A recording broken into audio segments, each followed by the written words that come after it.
How you doing, YouTube family? I want to hit you with one more video for today. I want to share a story with you. All right, so story time. I want to share a story with you about a homeless guy. His name is Barry. He comes to the Popeyes every day and he sits there because hoping that people will, give him food coming out or give him money going in. Um, I was actually at the Chinese store not too far from there about a couple of days ago, and I was thinking of going into Popeyes. I said, you know what? I get Chinese food all the time. I want to switch it up just a little bit. I have not had Popeyes or chicken anywhere in a while.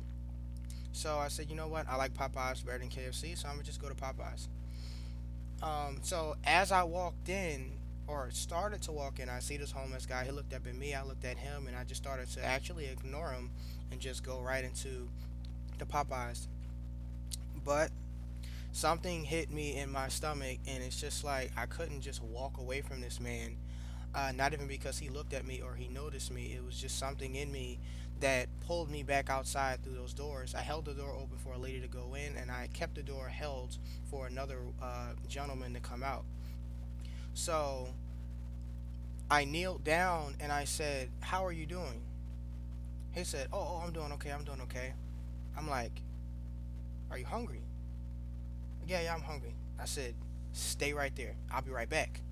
So I just go to the ATM, I pull out $10, and I run down. It's just two fives. Run down back then. I get my receipt, rip it up, put it in the trash. Run down to where he was. It was about like two blocks away. So I run down and I kneel down in front of him and I said, here's $10. He looked up at me like it was like $50,000, but it was only $10. And I asked him, "How long have you been out here?" He said, "I've been out here for about like 7 years." I said, "What was the reason that you were homeless?" He said, "Well, he went to jail. He came back. His wife had gotten, was, in a relationship with somebody else, but wasn't married. He ended the marriage. Once they got the divorce, she just sort of left him. He didn't really have anything. He lost his job, and he just became homeless over time. He tried to go into shelters, but he tried to get in there, but they'd be denying him, and you have to be in there at a certain time. So he wasn't getting there at the certain time because he was hungry. He was trying to get some food. Nobody was feeding him or anything like that because he didn't have any money to buy anything, and nobody was doing anything for him really. So he just, just became to just got accustomed to being homeless, and that was it. So he said he had a good life before that, but things just doesn't seem to work out for him anymore. So I actually, instead of kneeling down, I sat down beside him in a fetal position, in a Indian style position with my legs folded, and I just began to talk to him. And I said, "Do you believe in the power of prayer?" And he said, "Well, honestly, I am a Christian man. Still do believe, and I do believe that God is going to come through soon." And I said, "I'm glad you said that because I believe He does. I believe that uh, He definitely does show up. He may not show up when you want him, but he's always on time. Always. God always shows up when you really need him." So I said, "Have anybody prayed for you? Do you have a church home or anything like that? Any family members or anything like that?" Said, my family disowned me about like 8 years ago. He never had a great relationship with his family, as a lot of us don't. And he said he stopped talking to them. They stopped calling me. Of course, he doesn't have a cell phone or anything like that, so nobody is able to reach him. He said he's seen his ex-wife about like a few months ago, and she basically looked straight through him, like he wasn't even there. So he felt pretty hurt about that. But he said he doesn't have a church home or anything like that. So I said, "Would you mind if I pray for you, please? Can I pray for you?" Right? So he says, "You know what? Yes, I would like for somebody to do something, please." He said, "But your $10 is enough. I wouldn't want to, keep you longer." And I said, "The $10 was nothing. Prayer is what you need. The money is not necessarily the need. The prayer is." So I just began to close my eyes and I grabbed his hand and I told him to just repeat after me. So first, I just said the Lord's Prayer to him. Our Father which art in heaven, hallowed be thy name. Thy kingdom come, thy will be done on earth as it is in heaven. Give us this day our daily bread, as we forgive our trespasses, as we forgive those who trespass against us. Lead us not into temptation, but deliver us from all evil. For thine is the kingdom, the power, and the glory forever and ever. Amen. Right? So he said that, and I said, I want you to imagine yourself where you want to be. Think about that, and then ask God to place you in that area. See, a lot of us, we worry about the struggle that we are at, that is at hand at the moment. We are in that moment, and we're just like, nothing is worse than this. Nothing can come great after this. But the thing is that I've learned that if we continue to worry about what we don't have and where we are at the moment, we will never be able to get the blessing that God has for us. Okay? So you have to envision yourself already where you want to be in life, and ask God to place you there. Ask God to order your footsteps, so you will be able to get to where you need to be while he's guiding you. If something doesn't sit well with you, don't do it.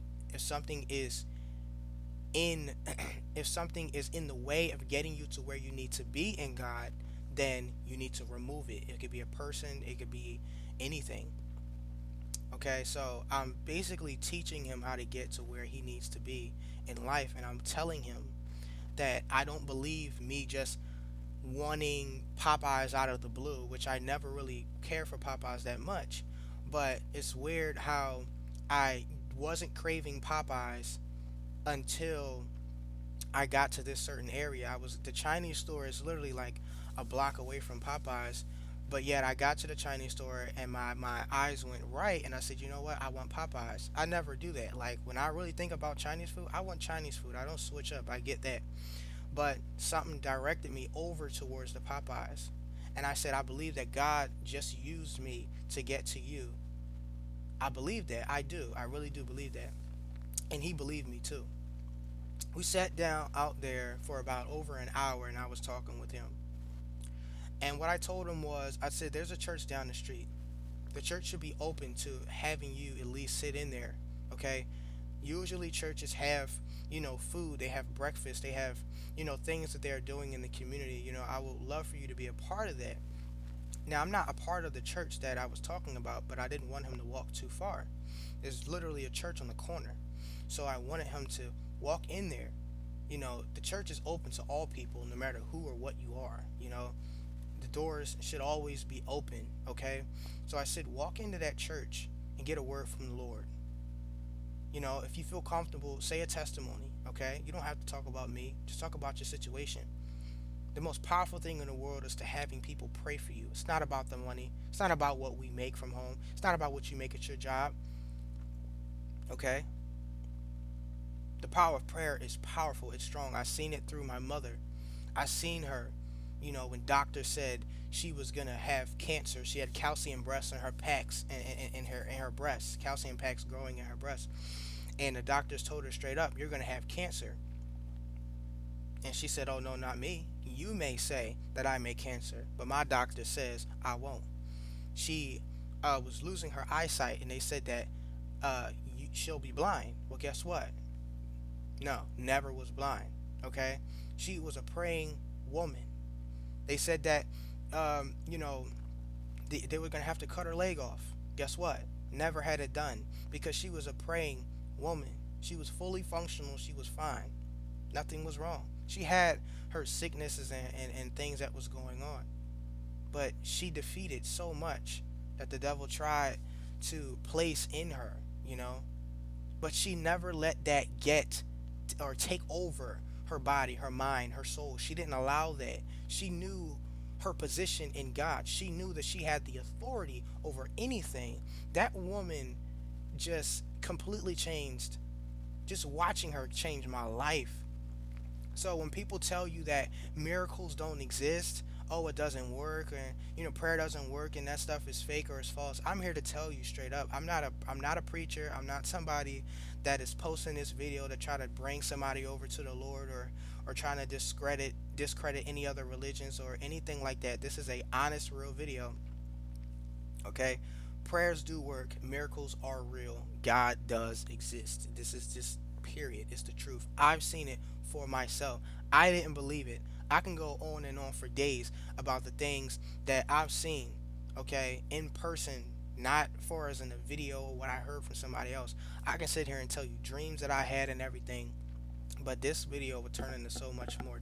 It'll be it'll be way, way, way too long, okay? But I believe that the reason why I'm giving you the story is that I believe that some of us that do work from home, God is giving us another lane. He's giving us another lane to invest in helping churches, invest in helping others. Not necessarily always our money all the time, but what we know. Some of us have been homeless that now have homes and a family and this and the third. Some of us have had great losses in our life, far as loved ones or jobs, and we just didn't have everything together, but everything began to work out in our favor, and God had favor on us because we did what what was asked of us through Him, and He rewarded us with great wealth or great health, you know. And I do believe that it's important to give back, okay?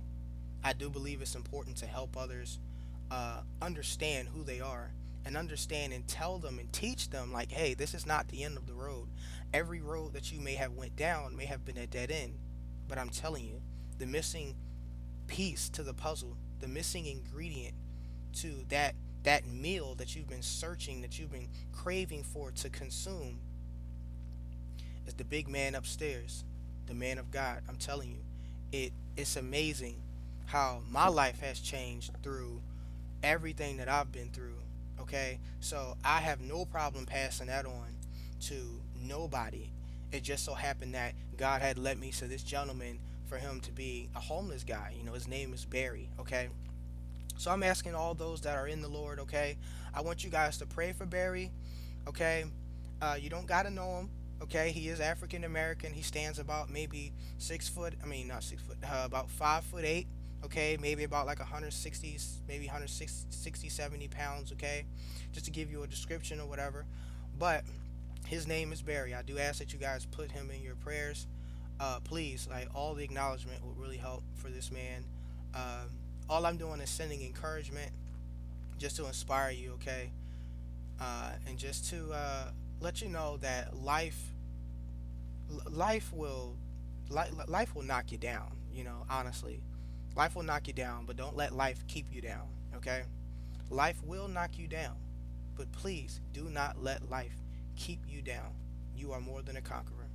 Take care. God bless. And remember, I do love you.